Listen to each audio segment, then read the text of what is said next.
If you haven't heard about Anchor yet, it's the easiest way to make a podcast. Let me explain. First of all, it's free. There's also creation tools that allow you to record and edit your podcast right from your phone, tablet, or computer. Best of all, Anchor will distribute your podcast for you so that it can be heard on Spotify, Apple Podcast, and many more. You can even make money from your podcast with no minimum listenership. It's everything you need to make a podcast, all in one place. Download the free Anchor app or go to anchor.fm to get started. Oh, hello. It me, your Latin alien hostess, Dabby Longlegs. And, I felt a little behind with the Artist's Way, but I'm still finishing it. So, hey, if I can't be consistently, at least I follow through, right? So, I'm going to go over week 5. So, week 5 was all about limits. So, I'm just going to go over some of the themes that I read from this. We are in the spiritual position of having an unlimited bank account. But first, we must believe that we are allowed to receive. Often we're stuck in this scarcity mindset where we believe either on a subconscious or conscious level that there's not enough, or there's not enough to go around, or if someone else is succeeding, that means that you can't succeed at the same thing. And I feel that so much with art, especially with artists who are doing the same art form as you. And it's just it's so silly, because when you think about it, if you play guitar, just because someone else in the world knows how to play guitar, that doesn't negate the fact that you can also be good at playing guitar. There's room for everybody. Scarcity also ties to this idea that we don't want to overspend or run out of money or resources or ideas. So, in the book, she talks a lot about, the creator, and, it doesn't have to mean God in, a Western Christian sense. It could mean, the universe or, your higher self. So, says, our creator is an endless energy source that likes to extend itself. What a concept. All progress is made by leaps of faith. Ideas clear away barriers to acting on it. So if you have an idea, you need to, figure out what things are inhibiting you from actually taking action on it. Because I don't know about anybody else, but I really get high on the inspiration of my ideas a lot, and then I just feel overwhelmed because I have all these ideas, but I haven't actually broken down what I need to do in order to make them become my reality. And 3, take concrete steps for a synchronous good.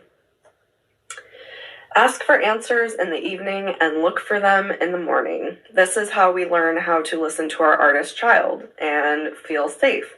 Our artist child then feels able to speak louder, and from there we can accept the universe's generosity. And this is also where the morning pages come into play. So it's you can ask a question or kind of put a problem out into the universe at night, and then in the morning, maybe you have a dream, or you wake up and during your meditation or something, an idea comes to mind on a potential answer or solution. She also talks about how we must have downtime as artists. Withdrawal is necessary. Don't expect your artist to function without it. Fear of selfishness is self-destructive. Oh boy, I feel this on a spiritual level, and this is something that I'm trying to get in the habit of, because I used to be a people pleaser, is being able to set boundaries with family members, or delegating time to socializing, but then also making sure that I'm giving myself time to practice my music or write or dance, things like that. And it's really hard, and it's not perfect, but this reminder was really helpful. Then she wants us to ask ourselves, what would I try if it weren't too crazy? And write down a couple of things. I wrote acid, skydiving, traveling to Scandinavian countries, and singing more. Then what would I do if it weren't too selfish? Work less. That that is it. Write down 10 things that you would love to do, but don't allow yourself to. A lot of these things are just kind of like the time management things. I'm so used to prioritizing work and responsibility from being a lifelong overachiever, straight A, honors student in school, that like a lot of these things are like giving myself time to do the things that I actually want to do, like practicing my music and singing and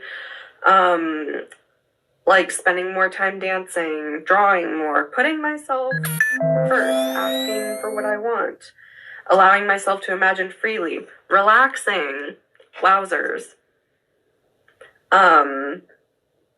And then next to these, like I wrote down like the reasons why I'm not doing them. Like a lot of the times it's like I tell myself, oh, I don't have enough time. If I do this, then I won't have enough time to do that. And like, damn, that is some scarcity thinking. It's like scarcity doesn't just apply to money, it applies to time too. And yikes. Then she wants you to write this prompt. It's just, I wish, I wish, I wish, I most especially wish. Fill in the blanks. I wished for like some material things to help me make more of my art, like a new phone, which I'm actually recording this on, so woo, I manifested it. But also like a laptop and recording equipment and yeah, stuff like that. Oh boy. And then one of the questions was, the reason why I can't believe in the support of God is... give 5 reasons. And I said, well, it's hard for me to believe in a supportive God because I was taught that God would never accept or support people like me and downright send people like me to hell because I'm queer, trans, non-binary, sexual, and weird and witchy. I mean, sorry I was raised to believe that God was kind of a dick. I'm working on it. Then number 2, create an image file that has a photo of at least 5 of your desires. And then answer the next few questions. If I were 20 with money, I would go to as many concerts and shows as possible, attend more art installations because I missed so many, take more days off of school and work. It can wait.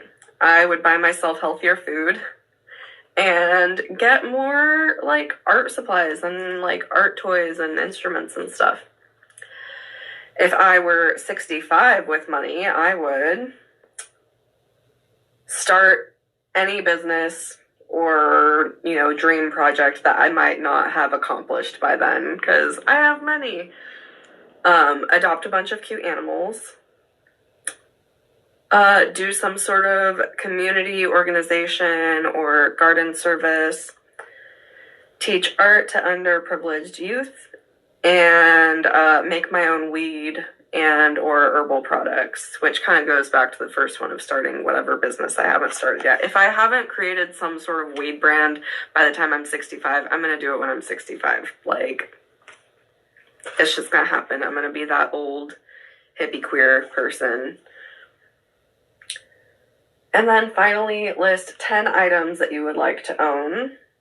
A new phone, which I now have, a high-quality laptop, a loop pedal, a mic, more cool, colorful, flashy lights, more pleaser shoes and boots, a strapless binder, toys, a new bed set, and a new tapestry. I would love some new tapestries.